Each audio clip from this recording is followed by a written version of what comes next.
Ahora Flaxo Radio transmite 24 horas en audio HD alta definición a través del sistema de codificación AAC+. Disfruta el mejor sonido y la mejor programación. Búscanos en TuneIn como Flaxo Radio o escúchanos en directo a través de flaxoradio.es. Flaxo Radio, amplificando ideas.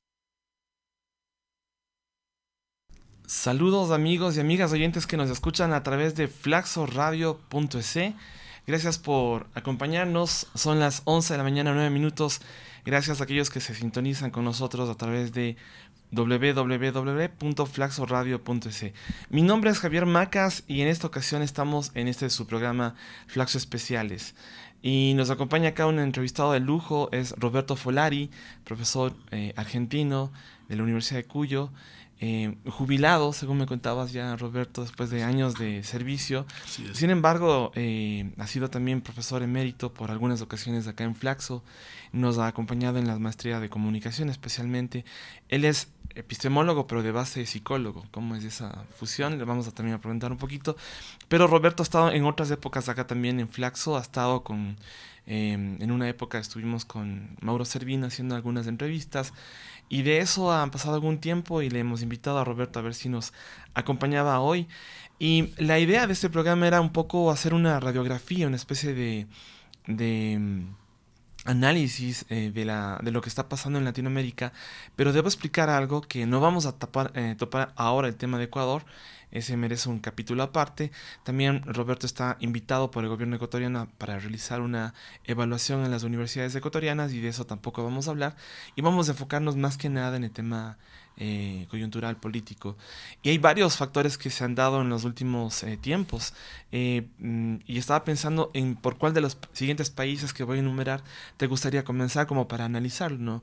Tal vez estaba viendo que el caso de Argentina está próximo a tener un nuevo giro, ya digamos políticamente formal, porque el 10 de diciembre justamente sube Fernández a la presidencia, Macri sale, y no sé si te gustaría comenzar por ahí, o tal vez por Colombia, por Chile, por Uruguay, que también acaba de celebrar elecciones, no sé. Bueno, hay mucho, ¿no?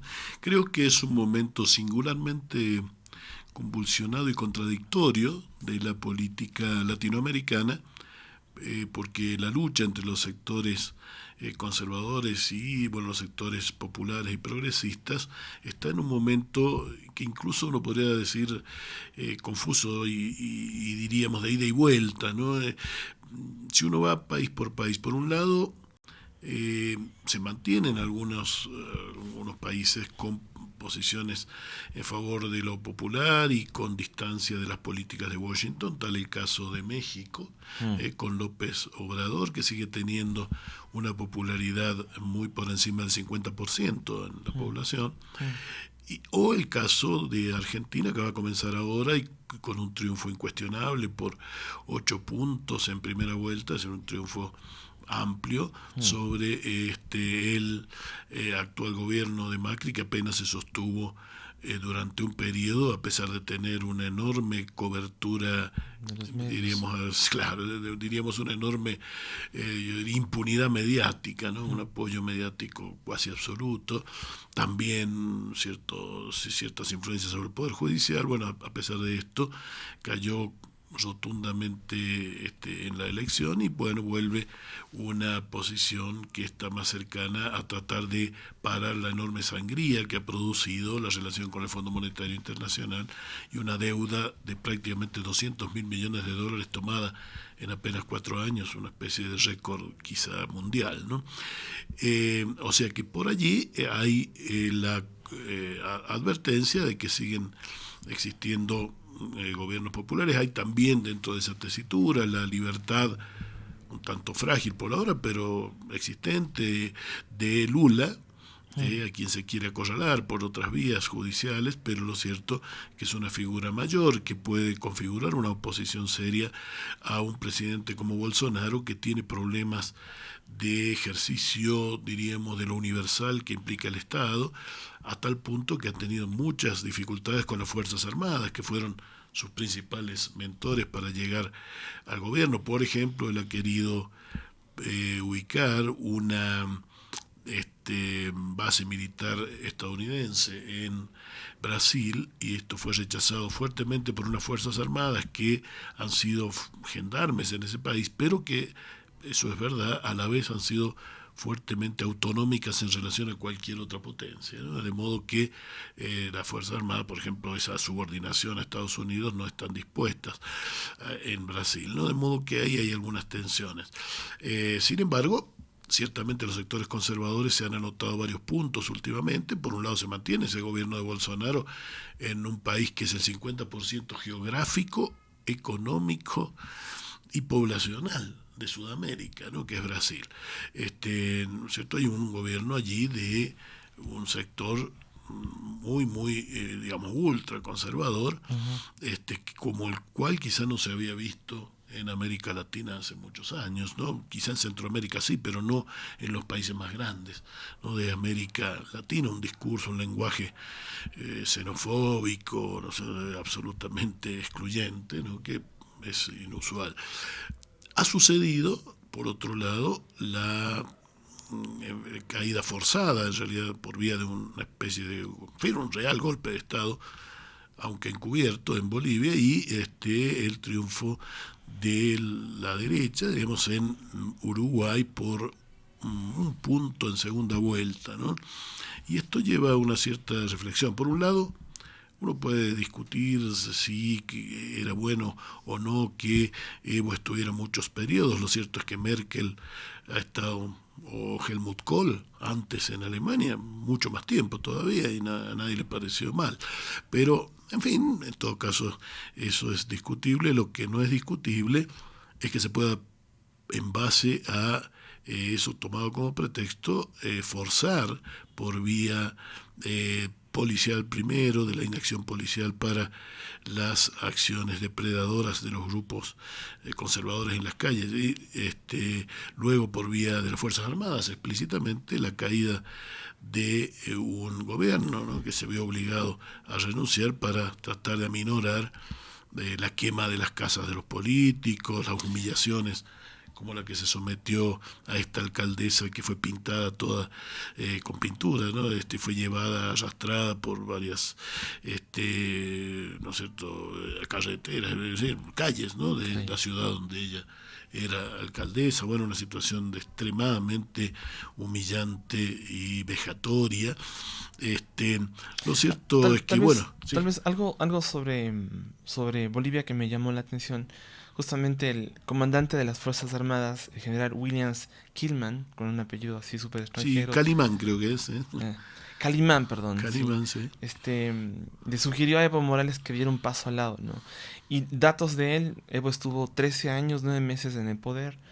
Estuvo 38 años como jefe sindical de los cocaleros. En su primera ocasión, cuando llegó al poder, tenía el 54% de los votos de la población. En el 2009 tuvo el 64% y en el 2014 tuvo el 61% de la votación. Y claro, la OEA ahorita está como en un lío porque dice que habían irregularidades y hasta ahora no las pueden demostrar, ¿no? Entonces, sí, la OEA, a través sobre todo de la figura de Almagro, un hombre cuya actitud no tiene la más remota ecuanimidad, el cuidado que corresponde a una autoridad de un organismo multinacional, que francamente, bueno,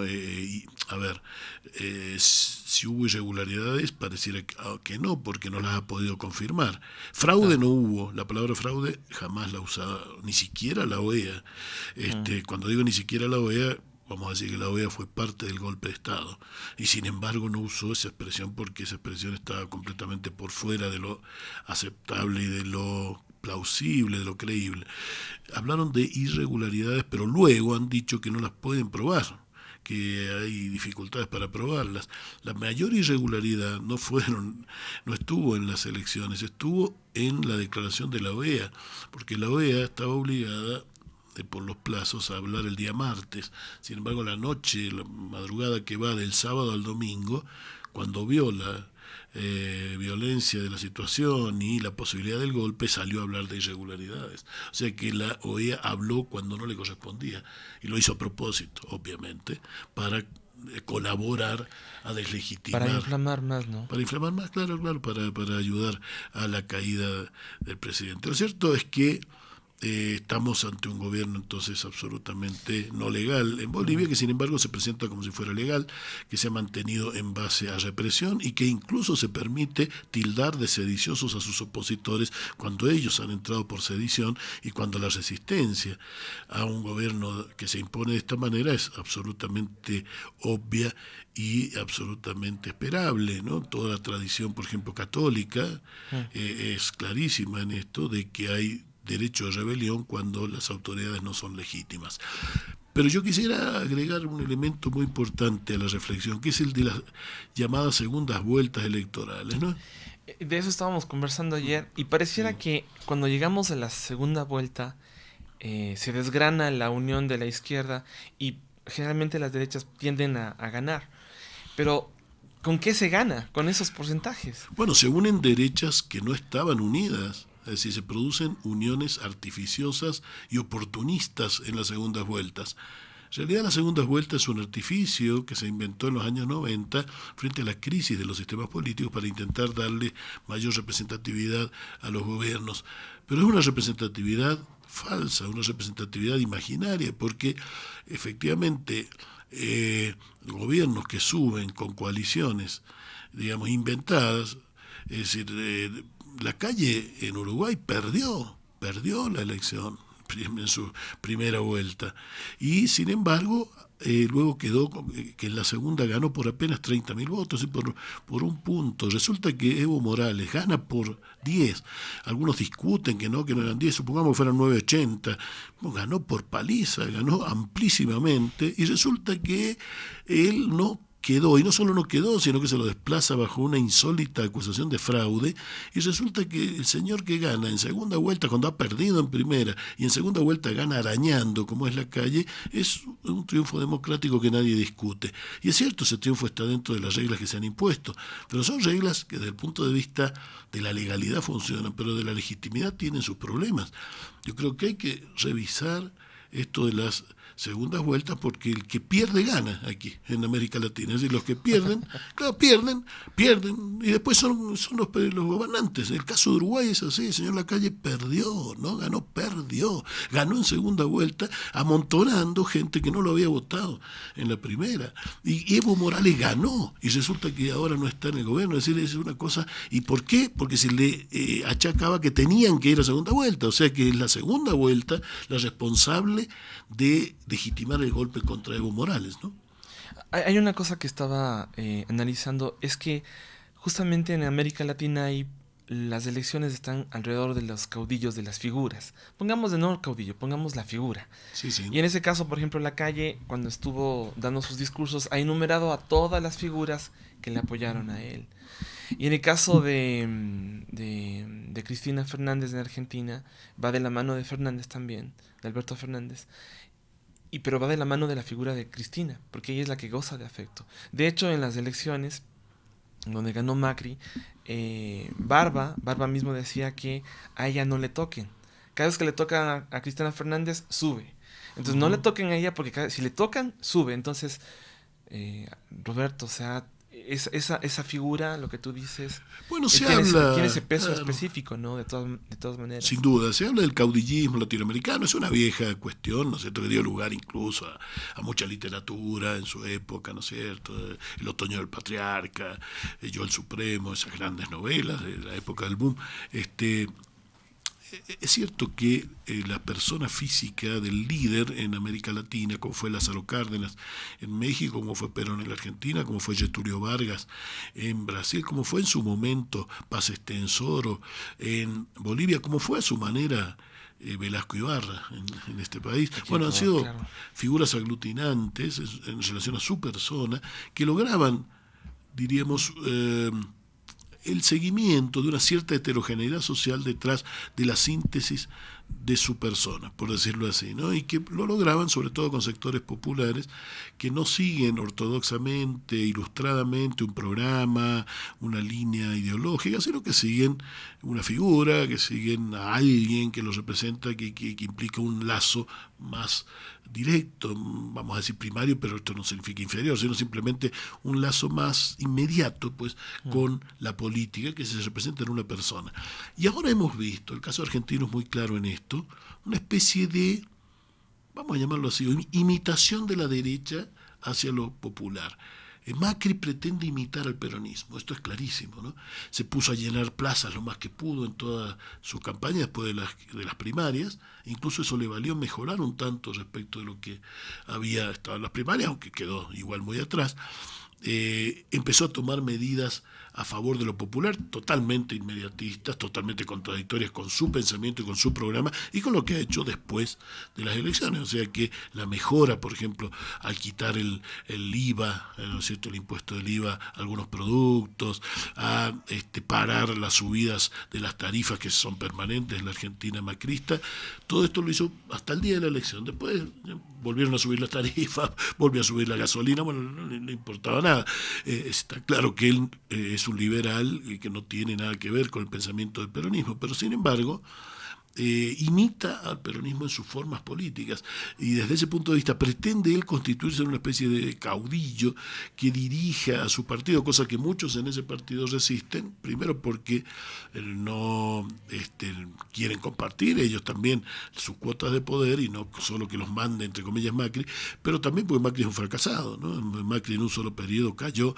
El peronismo anterior, el kirchnerismo, digamos, tuvo 3 periodos, después de los cuales ganó en primera vuelta y solo este artificio de la segunda vuelta lo hizo perder por 1,5 puntos, no por nada, ¿no? Se perdió por muy muy poco, ¿no? Así que en cambio Macri pierde en 4 años, ¿no es cierto?, en un solo periodo por 8 puntos, o sea, es un fracaso enorme, ¿no? Entonces, por más ruido que haga juntando a alguna gente en una plaza, en verdad esto esconde a alguien que en realidad representa al antiperonismo, representa las posiciones oligárquicas y en ese sentido condensa el rechazo hacia lo popular, pero ese rechazo yo siempre lo digo, digamos en términos de broma, pero que si fuese mi tía Rosa lo conseguiría igual, no es que Macri tenga algún tipo de mérito para conseguir eso, sino que cualquiera que hiciera antiperonismo conseguiría eso en la Argentina, porque el país está dividido entre una mayoría peronista y un sector un poquito menor, pero muy grande también antiperonista, ¿no? Lo cierto es que íbamos a eso, que están también imitando el producir el caudillo propio, ¿no? Están tratando de tener también ellos un caudillo y que lleve gente a la calle, etcétera, etcétera, ¿no? Estaba pensando en política ecuatoriana, pero no vamos a hablar de eso, pero sí estaba pensando en los problemas que va a tener ahora Fernández cuando llegue al poder. Hay una inflación de casi el 60%, hay un equipo económico que tiene que formular una estrategia para lograr frenar la escalada del dólar. Hay una deuda con el FMI de 57 mil millones de dólares, o sea, así es. Es una monstruosidad. Hay una recesión con el empleo y hay cerraron más de 21,000 pymes en Argentina, y también el insostenible gasto social. Bueno, ahí le aducen a que Cristina en su campaña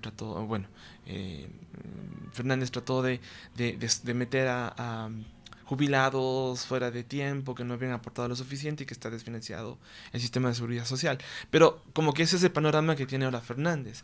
Un endeudamiento brutal, 57 mil millones de dólares, es enorme. Es mayor, ese es con el FMI, pero la deuda que tomó Macri entre privados y FMI es de casi 200 mil millones de dólares, sí, en apenas 4 años, y había una deuda anterior, más chica, pero ya había, con lo cual la deuda está cerca de los 300 mil millones. Decían que es como 270 mil millones de dólares. Decían, no estoy con el dato. Sí, por ahí anda. Es una deuda monumental. Esto muestra que Macri deja tierra arrasada porque ha hipotecado el país Y además a cambio de nada, porque no es que en la Argentina uno vea que hay mucha obra pública, que se mejoró la situación salarial. El salario se ha bajado en 20 puntos durante los gobiernos de Macri. El hambre, ¿no es cierto?, es mucho mayor. La desocupación pasó de 7 a 11 casi 11%, ¿cierto? La pobreza pasó de 27 a 38 puntos, o sea que, bueno, prácticamente todos los índices son pésimos, ¿no? Y es cierto que está desfinanciado el sistema jubilatorio, siempre es un problema el sistema en esta época donde ha aumentado las posibilidades de vida. Uh-huh. y se necesita muchos recursos de depósitos para sostenerlo, pero durante el gobierno de Cristina Kirchner se hizo lo que se llamaba fondo, no recuerdo ahora el nombre exacto, pero es algo como fondo compensatorio o algo por el estilo, que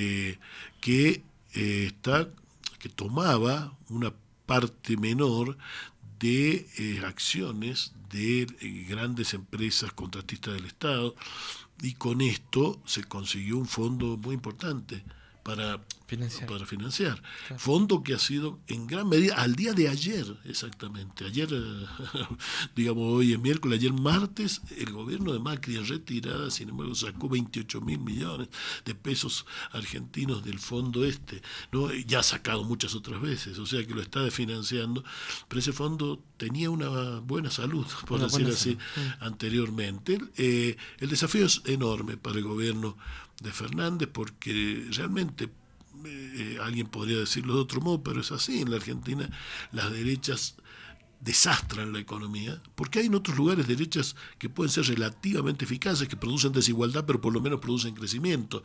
En la Argentina hay desigualdad y decrecimiento, o sea, es un desastre. Y esto fue ya lo que hicieron en el año 2001, después de Menem Cavallo y después de la Rúa, también con Cavallo, que terminaron en un desastre total, digamos, en un total descreimiento sobre la clase política y en una situación económica desastrada, donde los bancos se quedaron con los depósitos de la gente porque no tenían con qué seguir, y en ese desastre fue el peronismo el que sacó adelante el país, a través primero de Duhalde y luego de Kirchner. Bueno, las derechas se han olvidado de eso, ahora acaban de hacer lo mismo, es decir, llevan al país a una condición de colapso, verdadero colapso económico, y es el peronismo el que tiene que sacar las castañas del fuego, porque uno se pregunta, si Macri, por un azar del destino, vaya a saber qué, hubiera ganado la elección, ¿qué iba a hacer? O sea, si alguien endeuda al país en casi 200.000 millones de dólares en casi 4 años, ¿no? Claro, y mientras la vida va empeorando para todos, es decir, perdemos el 20% del salario, no hay obra pública importante, todo lo que él prometió sobre hambre cero y demás, bueno, quedó en el ridículo, el hambre es mucho mayor que la que había antes. Bueno, si con la entrada permanente de dólares a la Argentina estábamos así, ¿cómo sería Macri gobernando con la salida permanente de dólares, que implicaría empezar a pagar lo que él mismo nos endeudó? ¿Se entiende, no? O sea, si hoy Macri fuera el futuro presidente, la catástrofe social a la que Argentina iría es incuestionable, porque iría, en vez de entrar dólares, estarían saliendo. Y si entrando dólares el hombre nos lleva al desastre, saliendo dólares nos lleva directamente al caos total, ¿no? Así que bueno, es muy difícil la situación en Argentina, pero Argentina es un país con peso en la región, sí, y creo que puede ser también dar un lugar importante a este tipo de propuestas, donde se intenta mejorar las condiciones y derechos de las amplias mayorías sociales, ¿no? Y hablando de derechas, lo que está pasando en Chile y el presidente Piñera, se dice que no se estaba generando igualdad, prosperidad. Las cifras macroeconómicas decían una cosa, pero al interno la gente estaba viviendo con sueldos muy bajos, en un país sumamente caro. Todos los que han visitado Chile dicen que es un país muy caro. Y tal vez la gota que derramó el vaso fue este tema de la subida del pasaje del metro. Y la gente ha destruido 48 paradas del metro, han muerto... hay 200 personas con el ojo, más de 200 personas con el ojo vaciado. Sí, algunos con ceguera definitiva. Y el presidente Piñera, en estado de emergencia decretado por él, saca a los militares sin estar preparados a afrontar, y ellos reaccionan de esa forma.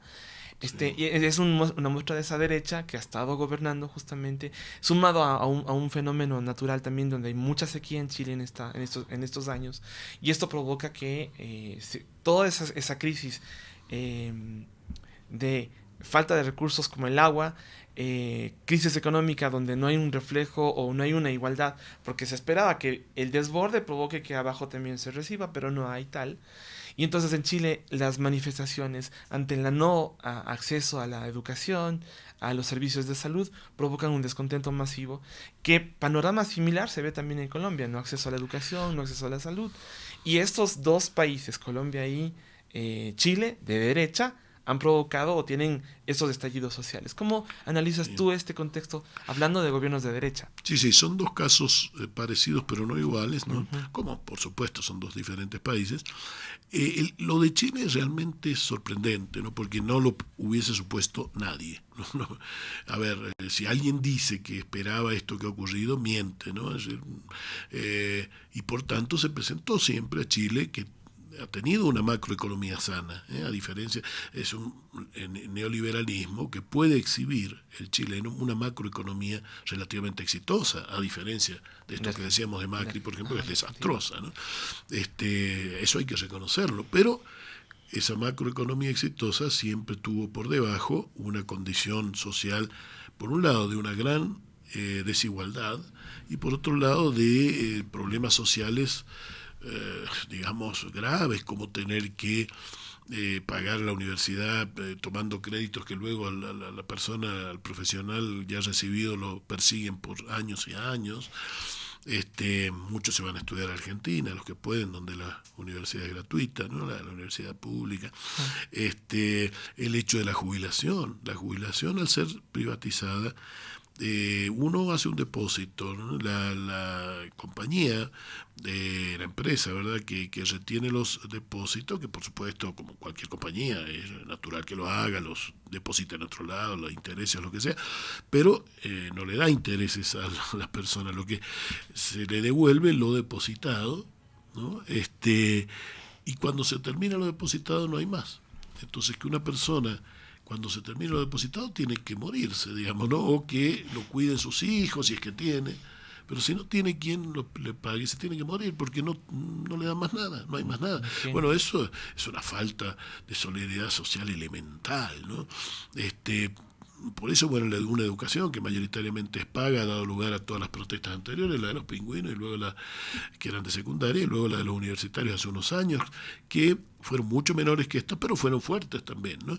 Ahora, esta ha alcanzado a tener casi 2 millones de personas en una sola tarde, ¿no? En Santiago es impresionante, 40 días seguidos de efervescencia. Yo no lo recuerdo casi en ninguna parte del mundo, y no en América Latina, en ningún lado. Países como Argentina, con una mucho mayor, diría yo, tradición de movilización, jamás creo que hayan pasado 40 días en que todos los días esté en la calle. O sea, es una movilización monumentalísima. Ahora, está claro que aquí, por supuesto, la protesta es contra un gobierno de derecha y lo que tipifica de disminución de los derechos sociales, etcétera, pero como la concertación, que ha pasado por ser la izquierda en Chile, ha sido tan moderada que ha mantenido los programas económicos de la derecha. O sea, en Chile prácticamente ha habido un solo modelo económico que lo impuso Pinochet y permaneció. Modelo neoliberal, donde hasta Friedman estuvo como asesor directo del pinochetismo en Chile. Y ese modelo no lo ha tocado nadie, ¿no? Es decir, se ha mantenido con absoluta, diría yo, impunidad y tranquilidad, porque se ha sido dado como macroeconómicamente exitoso, lo cual en algún sentido, como decíamos, es real.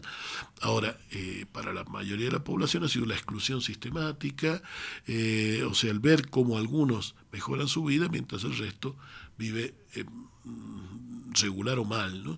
Y entonces esto ha explotado de golpe como una olla a presión que francamente ninguno esperaba, pero claro, son muchos años de postergación, de sufrimiento, de ninguneo, que van contra todo el sistema político, ¿no? Evidentemente están focalizados más en Piñera, que es quien está gobernando, ¿no?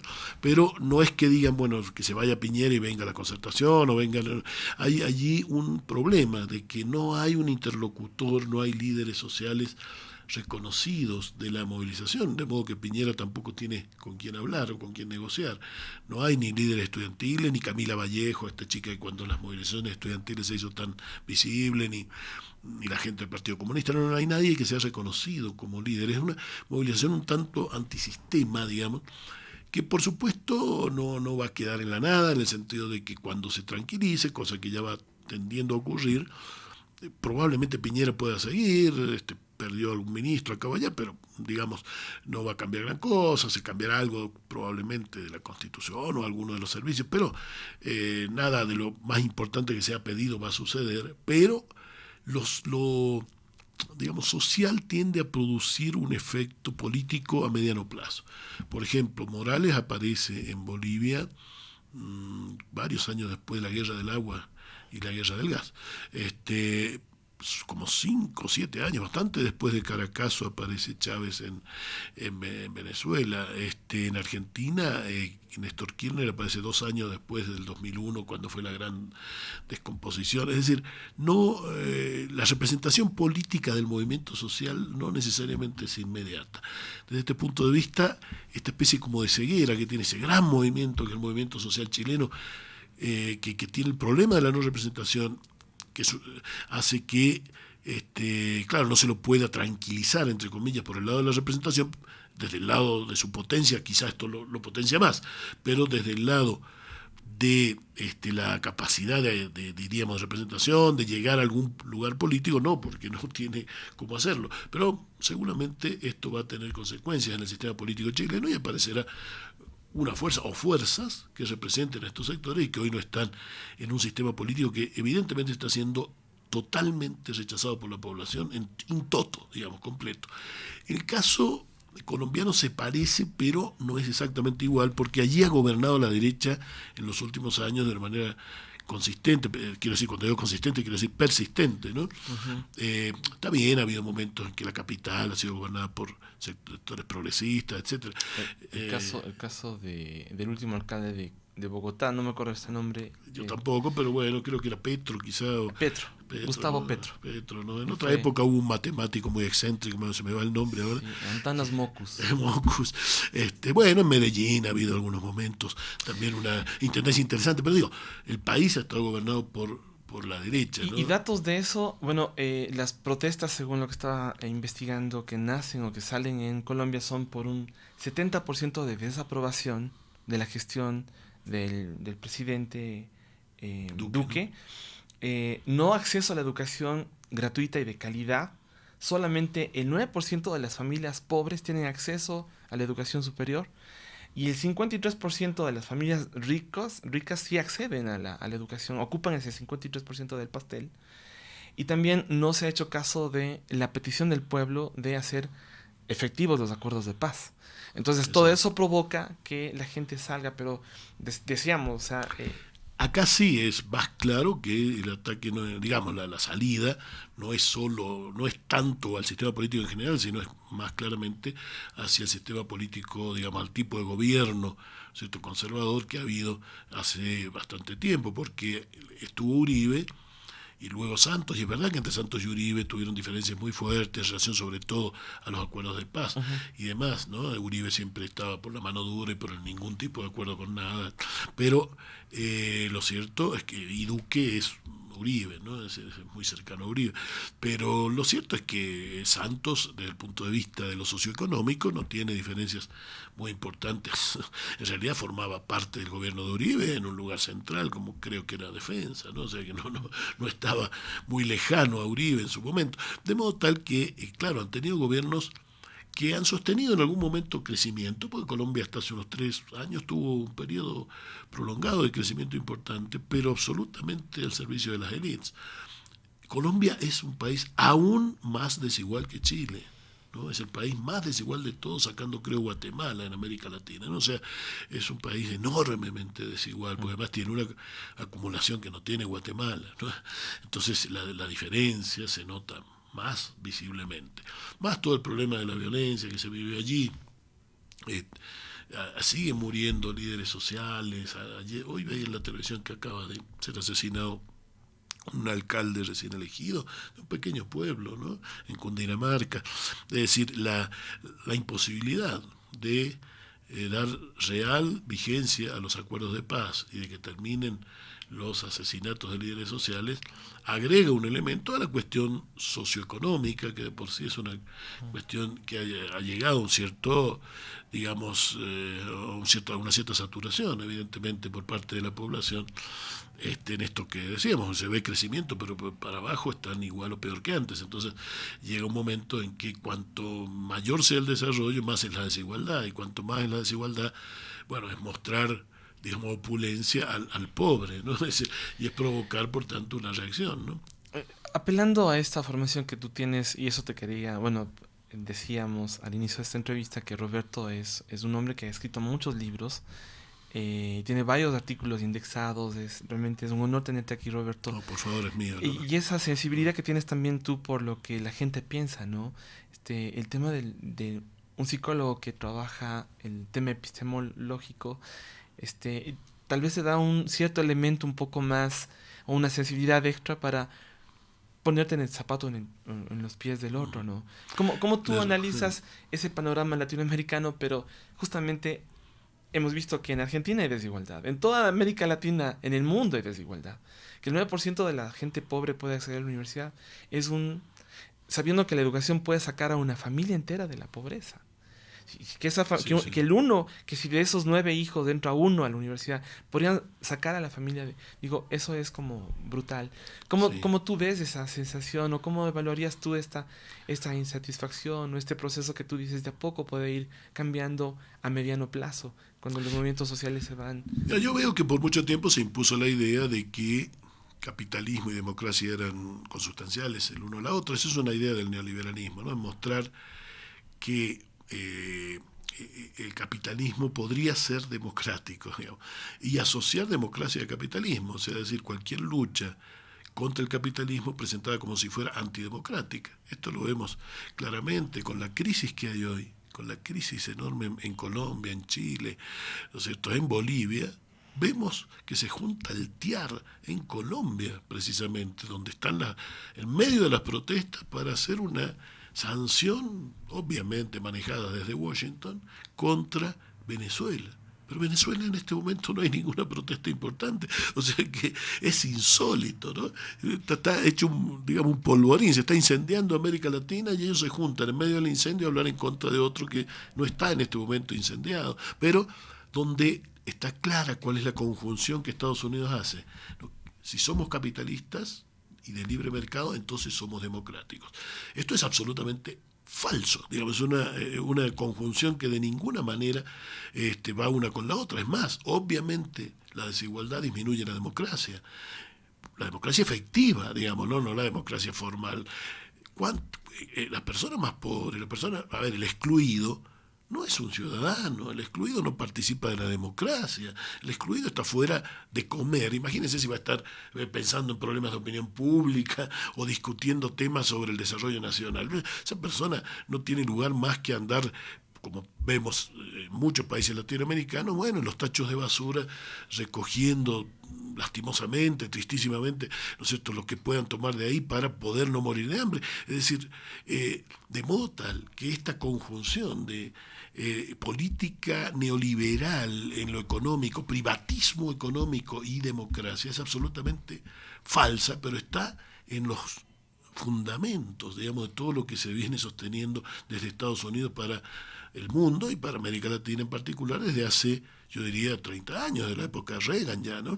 O sea que nos enfrentamos a la necesidad de mostrar que lo democrático es aquello que incluye al conjunto de los ciudadanos y les dé participación efectiva en tantos sujetos de derechos, y esto implica primero que estén en lo económico con lo mínimo para poder hacer esto que tú dices, para poder ascender socialmente, para poder acceder a derechos como en el ocio, el turismo, que tenemos todo el derecho, pero resulta que algunos tenemos turismo. Yo puedo hacerlo, claro, pero la mayoría de la gente en mi país no lo puede hacer últimamente, ¿no? Y cada vez lo puede hacer menos con los gobiernos. El gobierno de Macri, veremos qué pasa, y ojalá no sea así en el futuro, pero ha dejado el país como tierra arrasada, ¿no? Entonces, me parece que allí está la base de los descontentos que se viven, ¿no?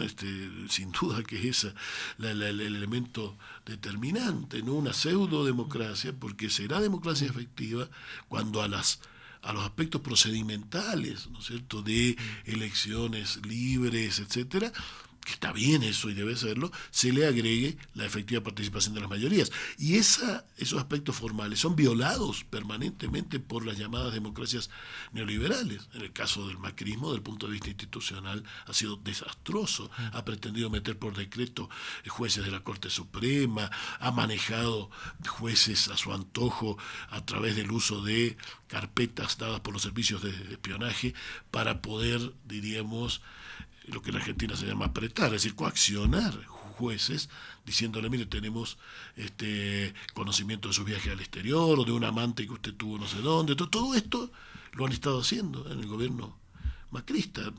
Es lo que denunció Cristina Kirchner hace 2 días, ¿no? Con el pseudo juicio realmente que se le está haciendo, ¿no? Es decir, que en realidad toda la cuestión del Poder Judicial, no todo el Poder Judicial, claro, pero sí los sectores más fuertes que están en lo que se llama Comodoro Pi, en el centro ahí de la ciudad de Buenos Aires, bueno, que ahí ha habido una manipulación total. O sea que desde el punto de vista democrático, bueno, el manejo de los medios absolutamente tergiversado, manipulado al servicio del gobierno macrista. O sea que todo esto muestra que el supuesto cuidado institucional que dicen tener estos sectores es falso. Es decir, lo que Macri dice ahora es que ellos han fracasado, no lo dice así, ¿no?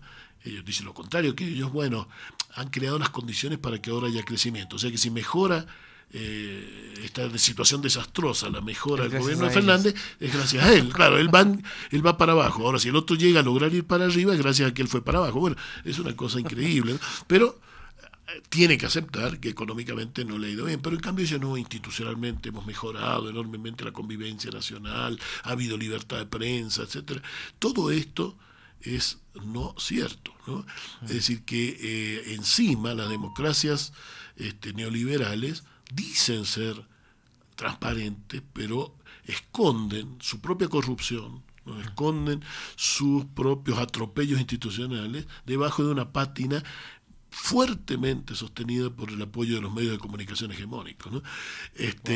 Lo otro que iba a decirte ya en lo personal, la sensibilidad para estas cosas, ¿no? Yo creo que me viene a mí, por ejemplo, más de lo literario, por ejemplo, de sensibilidad cotidiana de haber vivido en un barrio, no era pobre, pero tampoco era un barrio rico, era un barrio de clase media, pero diría con algún tinte de cuestiones populares en mi país. Yo creo que la sensibilidad viene de no haber pertenecido a las élites y de, digamos, tener acceso, por un lado, a la literatura, que siempre me gustó, y por otro lado, incluso, ¿por qué no?, a cierta formación religiosa que siempre en mí ha tenido que ver, y creo que eso ocurre en muchos lugares de América Latina, con la cuestión de la justicia, con la solidaridad, con el amor entendido en el buen sentido, ¿no? De mejoras para todos, ¿no?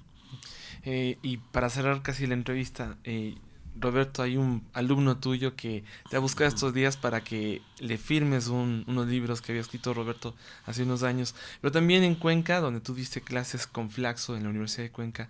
Saludos a los amigos de la Universidad de Cuenca. Me decían, Roberto fue profesor de nosotros, era un tipo muy amable y tocaba la guitarra también con nosotros. Siempre hay estos dotes que a veces uno no los expone. Tú más has brillado por los temas académicos, incluso has escrito para el diario El Telégrafo en otra época, editoriales, etcétera. Pero digo, hay una sensibilidad ahí, Roberto, que de pronto, vete un poquito de cerca, provoca tener otra idea de Roberto Folari. Te agradezco mucho por haberte dado un tiempo en medio de lo que estás haciendo acá por el país también, y te agradezco mucho habernos visitado. Y aunque el tiempo es muy esquivo, ya vamos como cerca de 40 y pico de minutos hablando, pero es muy amplio hablar de toda América Latina y de casos puntuales, ¿no? Te decía como una pincelada, preguntarte, para finalizar esto, ya volviendo al tema político, con eso finalizamos. Este 10 de diciembre va Fernández al poder, de mano también de la vicepresidenta Fernández de Kirchner. ¿qué expectativas tienes? El panorama es durísimo, esos casi 1.000 millones de dólares ahí endeudado que ha adquirido Macri. ¿Cómo tú ves en perspectiva a Argentina y también cerrando este círculo del mapa en América Latina? Bueno, yo diría que Fernández, Alberto Fernández y luego Cristina como su vicepresidenta, van a llegar al gobierno, no al poder. El gobierno, claro, es parte del poder, pero no es todo el poder, ¿no? El poder del establishment, el poder económico, el poder mediático, el poder judicial, bueno, a esos no llegan, ¿no? Desde el gobierno político alguna influencia se puede tener sobre ellos, pero tienen alta autonomía y sus propios intereses e ideas, ¿no? Digo esto porque me parece importante marcar una gran diferencia entre los gobiernos progresistas y los gobiernos de las derechas. Los gobiernos de las derechas, como el de Macri, ganaron con muy pocos votos y en una segunda vuelta que en realidad no eran genuinos, entonces los votos no eran votos de Macri, eso ganó por muy poco, y sin embargo pudo ser un gobierno bastante fuerte. ¿Por qué? Porque tenía detrás los medios, un sector de la iglesia, tenía fuertemente las grandes empresas, tenía el sector agropecuario, ¿no? De los grandes propietarios agropecuarios, que en Argentina es fortísimo. Entonces, claro, el poder para los sectores populares cuando llegan al gobierno tienen que disputarlo, ¿no? Con esos otros sectores, mientras que los sectores de derecha cuando llegan al gobierno cuentan con todo el poder para ellos, o casi todo. Lo único que queda enfrente es el poder popular, los sindicatos, organizaciones sociales, pero todo lo demás lo concentran, ¿no? De modo que, llegan al gobierno en una situación sumamente difícil, en la cual algunos de los actores de estos poderes ya están en contra. El megagrupo Clarín, este grupo mediático que opera, lo dijeron alguna vez con toda claridad, nosotros hacemos periodismo de guerra. ¿No? En Argentina, que yo sepa, no está en ninguna guerra, pero ellos sí están en guerra contra el peronismo, ¿no? Entonces, antes de que suba el nuevo presidente, ya están en contra de él absolutamente, ¿no? Es decir, ya hablan mal de él, lo desfiguran, lo caricaturizan, buscan burlarse de él de los modos que pueden, es decir, de las cosas más burdas y las más sofisticadas, todas las que puedan hacer a la vez, las conjuntan, ¿no? Así que, bueno, no es nada fácil los poderes a los cuales se tienen que oponer, a la vez teniendo que arreglar un desarreglo económico monumental, ¿no? Con una inflación del 50 y tantos % anual, ¿no? Que es desastrosa, ¿no? Con una pérdida de poder adquisitivo del 20%, con muchísimos jubilados que ganan la mínima y no les alcanza para comprar nada, es decir, con una desocupación que está casi en el 11%, es decir, bueno, es un desastre el país que le dejan, así que la situación es sumamente difícil. Sin embargo, hay esperanza social, eso sí lo hay, y yo espero que el sector que piensa hacerle la guerra a este gobierno, cercano al macrismo en lo político, al mundo mediático, a algún sector judicial, sea minoritario, ¿no? Creo que le corresponde también al nuevo gobierno tener la habilidad y la capacidad, que no es fácil sin tener apoyo mediático, de conseguir apoyo de ciertos sectores intermedios que han tenido habitualmente la creencia, que se les han hecho creer que la derecha es institucionalmente sana y que el peronismo es bueno para resolver problemas socioeconómicos, pero no es bueno institucionalmente, que sería, por ejemplo, intrínsecamente corrupto. Hubo algún caso de corrupción en el gobierno anterior, en 12 años ocurre casi cualquiera, pero no fueron muchos. La mayoría fueron pseudo acusaciones de corrupción que las han hecho pasar como si fueran reales y la gente se las ha creído, ¿no? Le ha hecho creer a la gente que el gobierno anterior era corrupto y con eso simplemente han conseguido dejar de discutir si era una buena opción política o era una mala opción política, ¿no?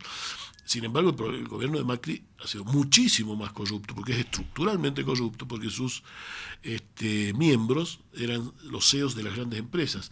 Entonces, desde el gobierno, como hizo Aranguren, por ejemplo, en energía, favorecían a las grandes empresas. Él pertenecía a Shell, Bueno, pues favoreció a Allende, bueno, lógico, ¿no? Es decir, y si dejó de pertenecer después por una cuestión obligatoria que lo obligaron a renunciar, bueno, pues seguía siendo socio, digamos, honorífico, ¿no? Digamos, por debajo seguía formando parte, ¿no? Bueno, esto pasó permanentemente, o sea que las derechas son estructuralmente corruptas, porque contra lo que pasa con los sectores populares, que si hubo un dirigente que, claro, vienen de la política y quizá antes no era rico y pasó a ser rico, es muy visible.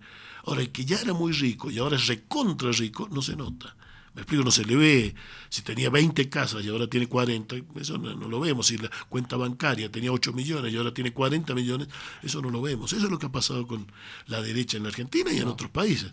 O sea, roban de manera monumental, ¿no? Y lo pueden hacer con mover una cuenta bancaria, de modo tal que se hace muy disimulado, ¿no? Entonces, digo, hay un gran esfuerzo por hacer, que es conseguir que sectores, yo diría, vacilantes, ¿no?, de la clase media, que pueden apoyar o no a un gobierno como el de Alberto Fernández, ser capaces de demostrarles que un gobierno progresista también se ocupa de la seguridad, de luchar contra el narcotráfico, también se ocupa de evitar la corrupción, ¿no es cierto? Y que tendrá que ocuparse de mostrar la corrupción macrista, porque ha sido monumental, pero está disimulada, y dado que se deslegitimó el kirchnerismo con estas acusaciones, la mayoría falsas, algunas verdaderas, la gran mayoría falsas de corrupción, bueno, se muestre la corrupción del gobierno macrista, que es enorme, porque ellos nombraron, por ejemplo, en su oficina anticorrupción, que tenía que controlar al propio gobierno, una persona del propio gobierno, y además que ni siquiera era abogada. Tenía que ser abogada para hacerlo, pero cambiaron con un decreto la ley, dijeron que podía hacer cualquier cosa, y pusieron ahí a Laura Alonso, que una mujer que no tenía ni título, o sea, digamos, nada que ver, pero que le servía, ¿no? Así que yo creo que hay esperanza, pero una esperanza cauta, porque evidentemente tanto en lo técnico que hay que resolver, la deuda, parar la inflación, como en lo político, crear un bloque suficientemente amplio para enfrentar a los sectores conservadores, la situación es difícil, pero de ningún modo imposible. Y bueno, cuando Néstor Kirchner subió al gobierno, la situación era peor en algún sentido, ¿no? Y la sacó adelante, ¿no? Así que bueno, dependerá el talento del nuevo gobierno. En cuanto a América Latina, es difícil hacer un pronóstico, pero la movilización social, las luchas, incluso en un país como Bolivia, que continúan, y que han sido reprimidas de una manera verdaderamente salvaje. Fue una comisión argentina que estuvo en estos días allí de ciudadanos y que fue fuertemente controlada y perseguida, y que, bueno, ha hecho un informe lapidario, ¿no?, de todo lo que es la situación de falta de derechos humanos en el desgobierno de Áñez, ¿no? Áñez era así. Sí, así que yo creo que la movilización de Colombia, de Chile, son novedosas. Vaya a saber qué pasa en lo inmediato, pero a mí me parece que a largo plazo están mostrando cierta impaciencia de los sectores populares con la desigualdad estructural, con la exclusión permanente, y me parece que esto va a llevar con los avatares políticos de idas y vueltas, de los que haya, yo creo, una mejora de las condiciones sociales de los de abajo. Es decir, aun cuando no se vaya Piñera, algunas cosas se van a conseguir en lo inmediato. Y a largo plazo creo que va a haber nuevas formas de representación política en Chile y quizá en Colombia también, ¿no? Ok. Les recordamos que este programa también lo pueden visualizar luego en YouTube. Búsquenos en nuestras redes sociales, en Instagram, Facebook, YouTube y Twitter como Flaxo Radio. Estuvimos hoy con el doctor Roberto Folari, quien también es licenciado en Psicología por la Universidad Nacional de San Luis. Hasta hace poco fue profesor titular de Epistemología de las Ciencias Sociales en la Universidad de Cuyo, en la Facultad de Ciencias Políticas y Sociales. Ha sido asesor de la OEA, UNICEF y la CONEAU, Comisión Nacional de Evaluación y Acreditación Universitaria. En Argentina ha sido ganador del Premio Nacional de Derechos Humanos y Universidad, otorgado por el Servicio Universitario Mundial. También Roberto ha sido autor de 16 libros publicados en diversos países y en 150 artículos en revistas especializadas en filosofía, educación y ciencias sociales, y sus obras han sido traducidas al alemán, al inglés, al italiano, al gallego y también al portugués. de los datos que tengo, y seguramente hay más datos que no sé de Roberto. No, por favor, has dicho más de lo necesario. Roberto, gracias por venir, por visitarnos, y esperemos que vuelvas pronto y podamos volver a conversar nuevamente. Ojalá, y gracias a ustedes. Gracias. Mi nombre es Javier Macas y nos vemos en la próxima. Agradezco a Marianela Paredes, quien nos acompañó en la sala técnica de Flaxo Radio. Hasta la próxima.